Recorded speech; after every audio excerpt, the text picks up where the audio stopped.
다 같이 사도신경함으로 신앙 고백을 하겠습니다. 전능하사 천지를 만드신 하나님 아버지를 내가 믿사오며 그 외아들 우리 주 예수 그리스도를 믿사오니 이는 성령으로 잉태하사 동정녀 마리아에게 나시고 본디오 빌라도에게 고난을 받으사 십자가에 못 박혀 죽으시고 장사한 지 사흘 만에 죽은 자 가운데서 다시 살아나시며 하늘에 오르사 전능하신 하나님 우편에 앉아 계시다가 저리로서 산 자와 죽은 자를 심판하러 오시리라. 성령을 믿사오며 거룩한 공회와 성도가 서로 교통하는 것과 죄를 사하여 주시는 것과 몸이 다시 사는 것과 영원히 사는 것을 믿사옵나이다. 아멘. 유초동부 여러분, 이번 겨울 성경학교 예배를 위해 다 같이 기도드리시겠습니다. 또 미리 정하신 그들을 또한 부르시고 부르신 그들을 또한 의롭다 하시고 의롭다 하신 그들을 또한 영화롭게 하셨느니라. 아멘. 사랑이 많으신 하나님 아버지, 이 어려운 가운데에서도 저희 서울은영교회 유초동부가 겨울 성경학교를 하려 합니다. 하나님 아버지, 겨울 성경학교 하나님 아버지께서 함께 해주셔서 두근두근 구원여행이라는 주제를 가지고 진행을 할 때 정말 우리 아이들이 두근두근한 마음으로 하나님을 하나하나 알아가게 하시고 하나님을 따라가게 하시고 하나님으로부터 구원을 받았다는 그런 마음을 가질 수 있는 시간이 될 수 있도록 도와주시옵소서. 너무너무 힘들고 어렵습니다. 이렇게 하루하루 저희들 코로나19라는 전염병 때문에 하나님을 올바로 교회도 나가질 못하고 정말 제대로 이렇게 신앙생활을 하지 못하고 있습니다. 그러나 이 겨울 성경학교를 통하여서 저희들이 그동안 부족했던 그런 신앙생활을 다시 한번 되돌아보게 하시고 하나님을 조금이라도 더 알아나갈 수 있는 시간들 될 수 있도록 도와주시옵소서. 앞장서서 이것을 이끄시는 우리 두 명의 전도사님께 함께 해주셔서 우리 초동부 전도사님, 윤현보 전도사님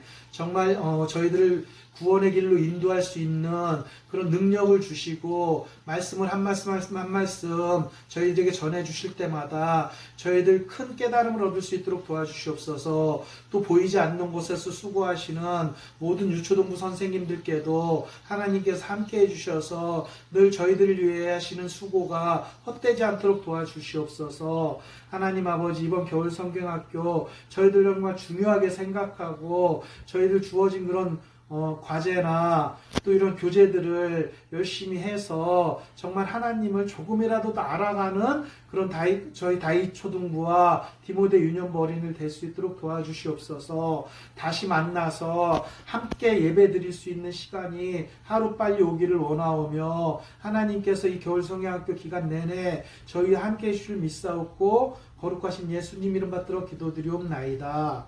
아멘. 안녕하세요. 서울은현교회 디모데 유년부 다윗 초동부 친구들, 김태형 전도사님이에요. 이번 겨울 성경학교의 마지막 설교 시간입니다. 함께 3과를 배워볼 건데요. 3과의 설교 제목 같이 한번 읽어볼까요? 시작! 붙들어 주시는 성령님. 이번 과에서는 구원의 서정 중에서 성화와 견인과 영화, 이 세 가지에 대해서 우리가 배워보겠습니다. 성경책을 펴고 성경 말씀을 같이 읽어보겠습니다. 오늘 우리에게 주시는 하나님의 말씀은 요한복음 21장 15절에서 19절까지의 말씀입니다. 요한복음 21장 15절에서 19절까지의 말씀, 이 말씀은 신약 성경 185쪽에 있습니다. 찾았으면 우리 함께 읽어보겠습니다. 시작! 그들이 조반 먹은 후에 예수께서 시몬 베드로에게 이르시되 요한의 아들 시몬아, 내가 이 사람들보다 나를 더 사랑하느냐 하시니 이르되 주님, 그러하나이다. 내가 주님을 사랑하는 줄 주님께서 아시나이다. 이르시되 내 어린 양을 먹이라 하시고 또 두 번째 이르시되 요한의 아들 시몬아 내가 나를 사랑하느냐 하시니 이르되 주님 그러하나이다. 내가 주님을 사랑하는 줄 주님께서 아시나이다.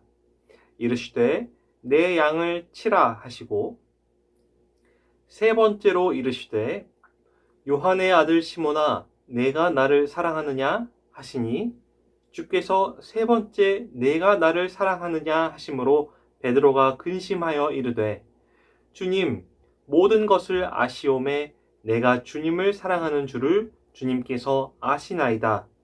예수께서 이르시되 내 양을 먹이라.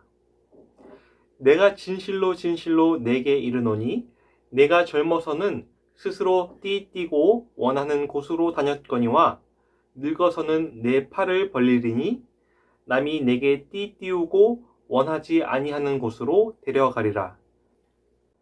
이 말씀을 하심은 베드로가 어떠한 죽음으로 하나님께 영광을 돌릴 것을 가리키심이러라. 이 말씀을 하시고 베드로에게 이르시되 나를 따르라 하시니. 아멘. 여러분 혹시 철로역정이라는 책 들어본 적 있어요? 굉장히 유명한 기독교 책인데 만화책으로도 나와 있어요.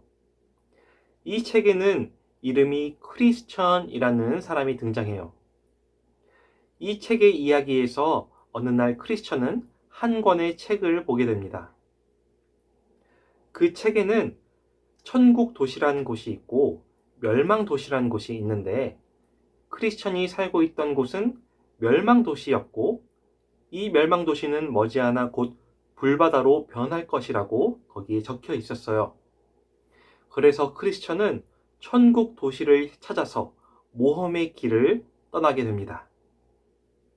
크리스천이 천국 도시로 가는 길은 쉬웠을까요? 어려웠을까요? 결코 쉬운 길이 아니었어요. 천국 도시로 가는 길은 넓고 커다란 길이 아니라 작고 좁고 험했어요. 그리고 사탄 마귀는 끊임없이 나타나서 크리스천이 천국 도시로 가지 못하도록 엄청 방해했어요. 천국 도시로 가는 길에서 벗어나게 만들려고 쉽고 넓고 편한 길로 유혹하기도 했고 두려운 마음을 가져서 포기하게 만들려고도 했어요. 하지만 크리스천은 수많은 어려움과 시험과 유혹을 이겨내고 결국 천국 도시에 다다르게 됩니다. 연약한 우리가 구원의 길을 따라 신앙생활하는 것은 쉬운 게 아니에요. 오늘 말씀에 나오는 베드로 역시 유혹을 받으면 넘어지는 연약한 사람이었어요. 하지만 예수님께서는 이런 베드로도 사랑하셔서 포기하지 않으시고 구원의 길로 인도해 주셨습니다. 어떻게 인도해 주셨는지 오늘 말씀을 통해 함께 알아보도록 하겠습니다. 십자가에 달려 죽으시고 3일 만에 부활하신 예수님께서는 갈릴리 바다에서 고기 잡고 있던 제자들 앞에 호련히 나타나셨어요. 예수님께서는 제자들과 함께 바닷가에 앉아 아침 식사를 하셨습니다. 그리고 그 자리에서 예수님은 베드로에게 이렇게 물으셨어요. 베드로야, 내가 이 사람들보다 나를 더 사랑하느냐? 예수님께서 베드로에게 이렇게 물으신 데에는 이유가 있었습니다. 예수님은 십자가에 달리시기 직전에 베드로에게 사탄의 시험이 있을 것이라고 경고하셨었거든요. 예수님은 미리 베드로를 위해 기도하셨다고 말씀하셨어요. 하지만 베드로는 예수님의 예언대로 결국 예수님을 모른다고 3번이나 부인을 하게 됩니다. 우리가 여기서 기억해야 할 중요한 사실이 하나 있어요. 그것은 바로 예수님께서 우리를 위해 기도하고 계신다는 거예요. 예수님은 베드로가 실패할 것을 알고 계셨음에도 불구하고 베드로를 위해서 기도해 주셨어요. 무엇을 위해 기도하셨을까요? 베드로가 예수님처럼 거룩해질 수 있도록 기도하셨다는 거예요. 이와 같이 우리가 예수님처럼 거룩해지는 것을 성화라고 합니다.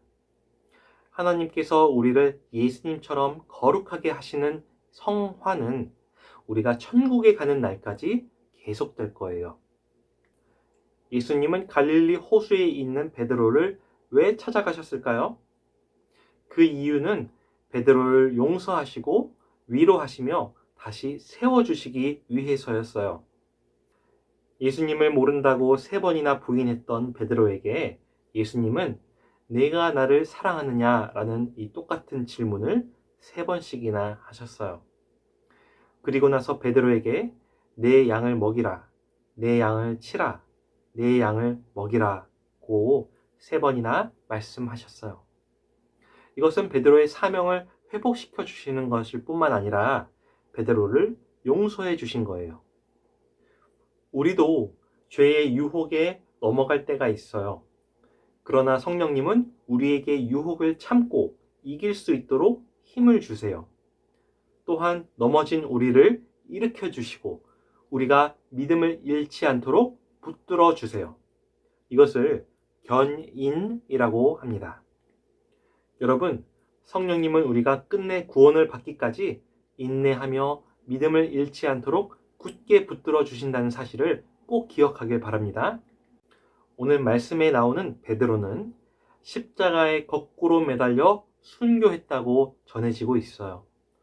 베드로는 예수님의 말씀대로 자신의 죽음을 통해서 하나님께 영광을 돌리게 된 것이에요. 하나님을 믿어 자녀된 우리에게는 죽음이 끝이 아니에요. 죽음 이후에 부활하신 예수님처럼 영광스럽게 우리도 변화될 거예요. 이것을 영화라고 합니다. 그래서 우리는 나중에 예수님과 같이 영광스럽게 될 것을 소망하면서 살아야 합니다. 우리는 베드로처럼 연약한 모습으로 실패할 수도 있어요. 하지만 실패에도 불구하고 성령님은 우리를 다시 세워주시고 우리가 예수님처럼 거룩하고 영광스럽게 변화될 때까지 붙들어 주실 거예요. 성령님께서 우리를 어떻게 붙들어 주시는지 2가지만 알아볼게요.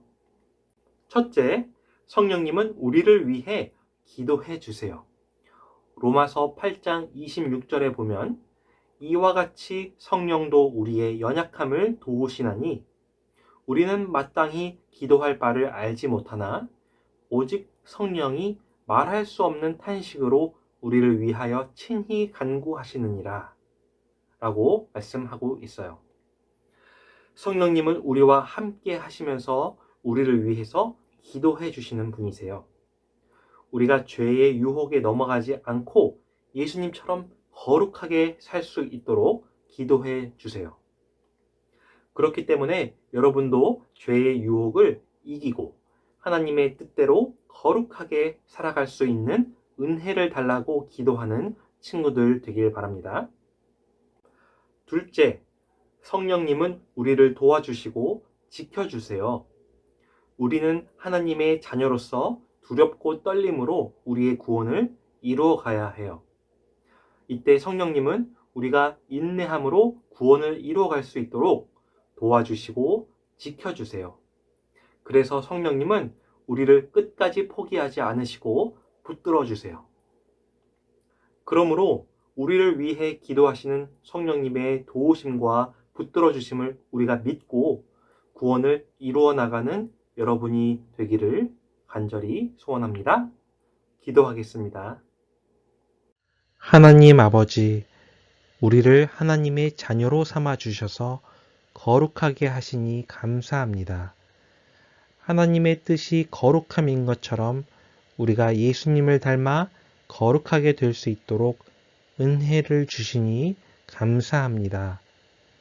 우리가 두렵고 떨림으로 구원을 이루어 나갈 수 있도록 도와주시고 지켜주세요. 예수님과 같이 영광스럽게 되기까지 성령님께 굳게 붙들려서 살아갈 수 있도록 도와주세요. 예수님의 이름으로 기도합니다.